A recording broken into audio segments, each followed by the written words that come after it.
Chairman Congress department of law, human rights and RTI, जाने माने लेखक, एक कानूनविद और हमारे प्रखर राजनेता डॉक्टर अभिषेक मनु सिंघवी जी का।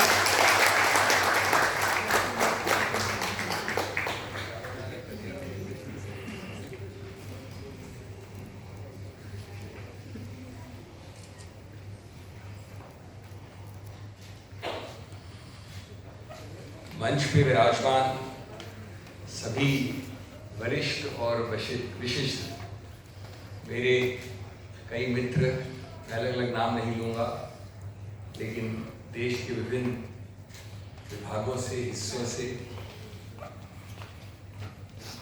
सांसद से, उद्योग से, चुनाव आयोग से, पत्रकारिता से और नौकरशाही से, उसके अलावा आप लोग सब विशिष्ट अतिथि भाइयों और बहनों, लेकिन सबसे आगे, सबसे ऊपर मित्र मनोज तिवारी। पहले तो दो आकस्मिक चीजें हुई थी। एक तो आकस्मिक प्रमोशन हुआ था, जिसको अंग्रेजी में ब्लडलेस कू कह सकते हैं। मैं मुख्य अतिथि नहीं था, सिर्फ विशिष्ट अतिथि था। मैं उस ब्लडलेस कू को स्वीकार तो करता हूँ, लेकिन किसी की एवज में मेरे अभिन्न मित्र कॉलीग अखिलेश जी, एक बहुत जबरदस्त युवा लीडर हैं, और दूसरा ब्लडलेस कू कुरैशी जी ने कर दिया, डिमोशन कर दिया। मेरा तो प्रमोशन हुआ, वहाँ नवीन जिंदगी को हटा दिया गया। तो मैं बता रहा था शालू जी को कि आपका अभी तक जो है गुस्सा का प्रकोप वहाँ तक नहीं पहुँचा है। जो दूसरी यूनिवर्सिटी की चांसलर है। दोस्तों, वैसे मुझे जो कार्ड दिया गया था उसमें लिखा था समकालीन प्रेस के विषय में बातचीत होगी, तो मैं कुछ चीजें उसमें कहूँगा। मेरा मार्ग थोड़ा आसान कर दिया कुछ पहले के स्पीकर्स ने उसके बारे में जिक्र करके, लेकिन शुरुआत निश्चित रूप से मनोज और उसके अभियान से करनी पड़ेगी। वो बधाई की पात्र तो है ही। 9 साल पहले भी मैं उद्घाटन में था, और आज मुझे बहुत गौरव होता है कि एक मशाल जलाकर काम कर रहे हैं। विषम परिस्थितियों में, कठिन परिस्थितियों में कभी बारूद लगाते हैं, कभी रोशनी दिखाते हैं, कभी आईना दिखाते हैं, लेकिन हर चीज में अपनी पूरी बुलंदी दिखाते हैं। और आसान नहीं होता है, ये शुरुआत करना आसान नहीं होता है, मेंटेन करना आसान नहीं होता है, लेकिन मैंने हमेशा देखा है इनके विभाग और सकारात्मक रुख हो, ऑप्टिमिज्म इनके अंदर हमेशा देखा है मैंने। तो मुझे याद दिलाता है उस कहावत को जो मैं समझता हूँ इनकी सोच भी है कि कौन कहता है आकाश में सुराग नहीं हो सकता है। नाम भी आकाश पता नहीं कैसे पड़ा है, लेकिन कौन कहता है कि आकाश में सुराग नहीं हो सकता, एक पत्थर तो तबीयत से उछालो जाता। और उन्होंने इसी रूप से ये शुरुआत की है, इसी रूप से ये पनपे हैं, आगे बढ़े हैं, और आज हम मिले हैं 90 वर्ष पे, 90 वर्षगांठ पे, और मुझे कोई संदेह नहीं है कि ये दिन दुगने रात चौगुनी स्पीड से आगे अग्रसर रहेंगे।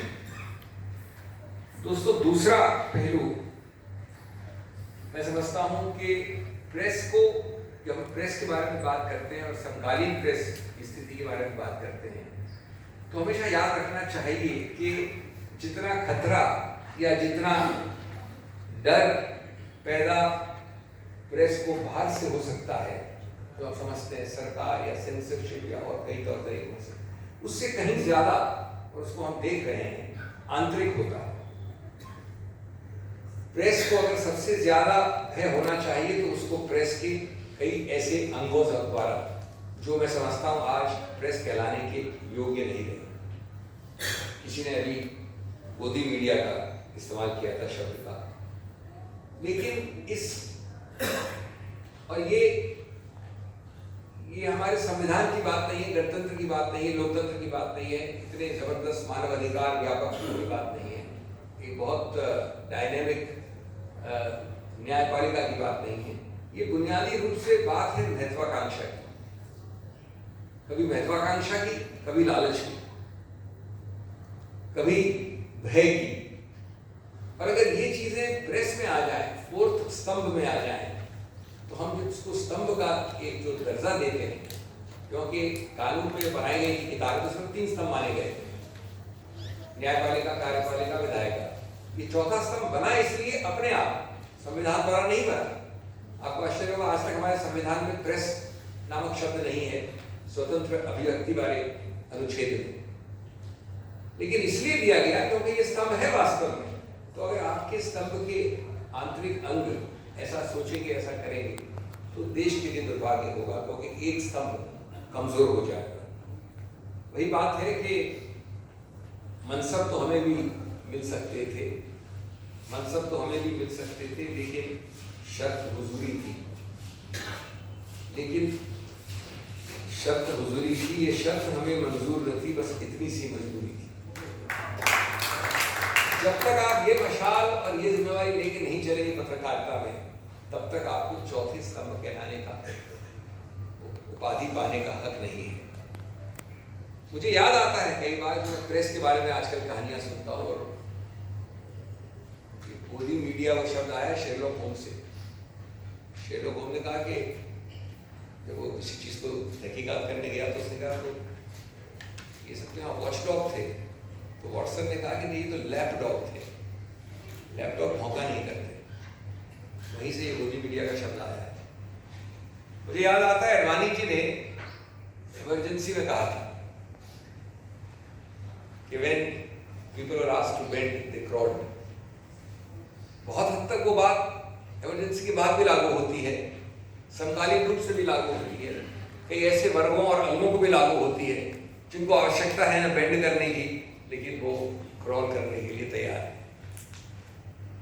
तीसरा पहलू दोस्तों जिसके बारे में मैं आपका ध्यान आकर्षित करना चाहता हूं, तो कुछ हद तक कहा किसी ने पहले मेरे, वो है विशेष रूप से, और दुख करता है क्योंकि मैंने अपना करियर राजनीति में विजुअल मीडिया के साथ ही शुरू किया था, तस्वीर वाली मीडिया। उस वक्त तो ये ओबी बैच वगैरह नहीं होती थी, लेकिन दुख इसलिए करता है कि जो परंपरागत मीडिया है या तस्वीर मीडिया विशेष रूप से, वहां पर जो कॉकटेल देखता हूं मैं, एक जबरदस्त कॉकटेल है जो आपकी किसी पार्टी या लिकर के कॉकटेल के कहीं आगे। वो कॉकटेल आप हर दिन शाम को देखते हैं, पक्षपाती एंकर्स, चीखते हुए पैनलिस्ट्स,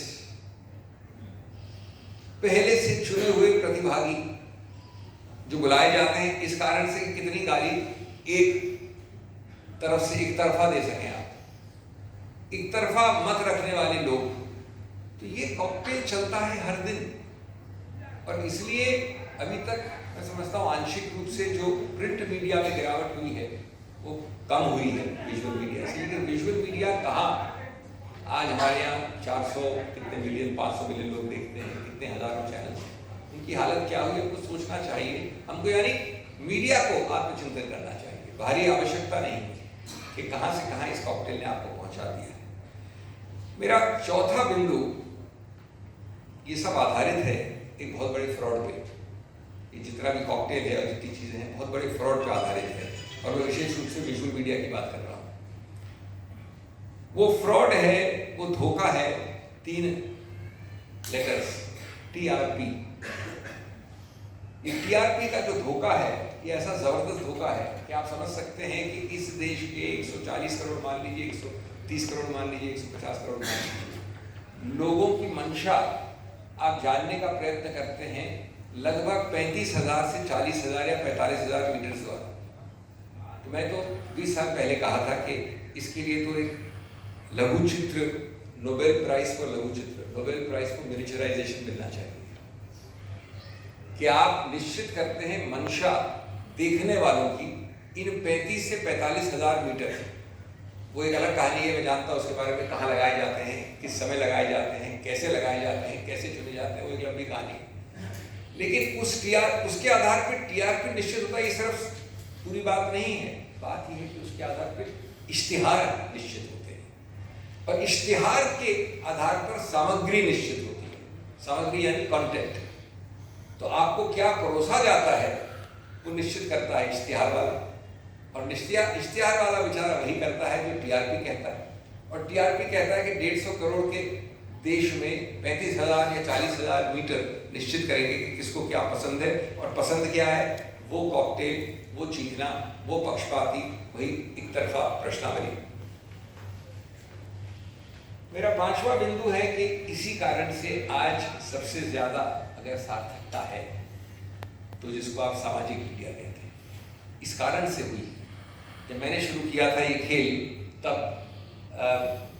सोशल मीडिया नहीं के बराबर थी, लेकिन आज उसकी महत्ता, उसकी बहुत ज़बरदस्त एक जो जगह है, और उसमें मैं समझता हूँ कि विजुअल में ओटीटी भी आ जाता है, लेकिन मैं भी ज़्यादातर सामाजिक मीडिया की बात कर रहा हूँ।